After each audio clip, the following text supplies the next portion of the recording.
Trace, thank you. Well, my next guest says he doubts we'll make it through this convention in Cleveland without violence in the streets.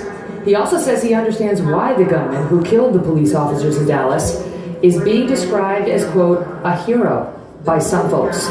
Malik Shabazz is president of Black Lawyers for Justice and former president of the New Black Panthers group. Thank you, Malik, for being here. You're welcome. What do you mean by that? You can understand how some people are hailing this cop killer as a hero. I don't know if I said that, but what I can... You did. You said it to our Fox News reporter, Mike Tobin, yesterday, because the people in the audience behind you were chanting, hero, hero about him. Excuse me, I did not say that. And you said I could understand that. I did not say that, but I can tell you that the pain... You think we can run the tape? Let's talk about the pain and the suffering of black people who are killed by police officers on a regular basis without due process, serving as judge, jury, and executioner on a regular basis.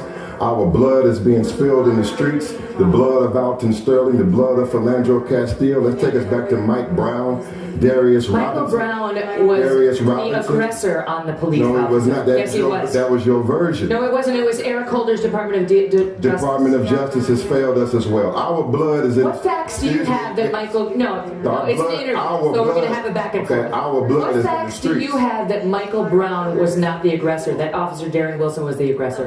Because I've lived in St. Louis and I've talked to some of the witnesses, and I know that in America, unless you have a videotape, then the word of the officers prevails. Do you understand that at least 5 black witnesses came forward in that case to say that Michael Brown was the aggressor on Officer Michael Brown was unarmed, and Michael Brown was not the aggressor. Until he tried to steal the cop's gun. And your attitude is part of the problem. Your attitude of no. That basic position of what we call white supremacy, white privilege, is what is believing that an unarmed black man, all of us unarmed, being killed by armed police officers, somehow it's our fault. But we don't see white males in America that are unarmed. But tell me, actually, for the record, I'm not a white supremacist. No, that's a position. Yeah, Excuse me, the position that you believe that your lives are better than ours. Well, I believe that you are the one who has made the racially insensitive statements. No, man. It's a racially insensitive country. That's why it's hard to take you seriously when you try to speak out about police and issues of race. Well, take me very seriously as these police departments are choking out black men, such as Darius Robinson in Oklahoma, choking the life out of us. We can't even make it to trial and get a decent trial with due process without the police of America killing us outright. And that's why everybody is upset. Why can't we agree that there are some cop shootings that are bad, and there, of course, are some cops that are racist? Okay. Right? We agree, that. Right? Of course. Got that. But by the same token, some of these shootings are okay. Which one? Which shooting is okay? To the extent, listen, and what I mean by okay is within the confines of policy and the law. In other words, the defendant was attacking the cop, as we saw in the Michael Brown case. No, Not I all don't agree of with these that. are racist cops. I don't agree with that. But So there's no reasoning with you. No, Can't you understand that the cops feel like targets now just for doing that? I'm not going to blame Mike Brown for that. The police departments in America have no one has constrained them. No one has brought them under control.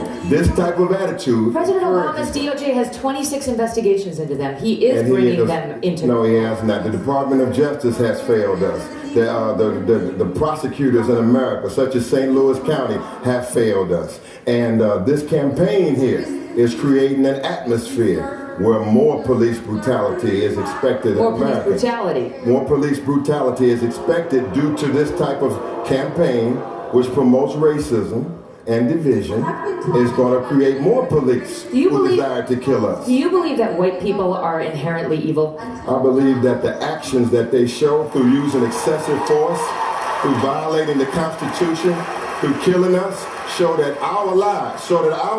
Do you use the term cracker? No, excuse me. To refer to white people? You want to disrupt, you want to deviate. I want the audience to know what you stand for. I want to tell you what I stand for. Do you use the term cracker to refer to you going to let me talk? Or we can have to will you answer? Interview it. Go ahead and answer. Okay, but your first question was, do I believe you are inherently evil? I believe that your policies and your actions are evil, and they result in us being killed when in same circumstance, white males. What about cracker? Do you refer to white people as cracker? Do I refer to white people as cracker? Yeah. I have in my anger, as many people in their anger have referred Really? to others as derogatory names. No, I don't think that's a common term. Okay? Did you say that we should kill every G-damn Zionist in Israel? No, I never said Never said that? No, I said- That their G-damn little babies and old ladies should be When you blown gonna up? leave the script and acknowledge the death of Sandra Bland, Okay. Freddie Gray, Okay. Mike Freddie Brown, Gray, 4 acquittals in that Darius- case. 4 acquittals of those officers. bad prosecution, Bad prosecution. Darius Stewart, African-American Darius judge. Robinson, African-American prosecutor. Eric Garner, Alton Sterling, I'm not arguing Philando all those. Castillo. I'm granting that there were some bad police shootings. No, it's worse than bad police shootings. It's a bad system, and the country is going totally in the wrong direction. And until we get justice, it's not going to be no peace. Okay. And until the court system works, there can't be no peace. And until we get reparations and compensation for all the blood Reparations. that you're spilling of our blood, then Miss Kelly, it You- cannot you be the peace. white people of It America. cannot be peace. Well, the white power structure, and you're a part of that. Oh. You're an important voice. Okay. If you would speak up, if you would stop being so hostile to our position, I'm not hostile do you anymore. recognize that We have- Black Lives Matter? We have a lot of folks Do from you Black Lives Matter in recognize the program, that- but Do they you don't say Black know Lives how to Matter? take antagonistic positions when it comes to white people as a group. Do you believe, Malik, I gotta go do you because I have believe my that next Black guest. Lives Matter? I gotta go because I have my next guest on. Thank you for There it being is. here. Well, our next guest.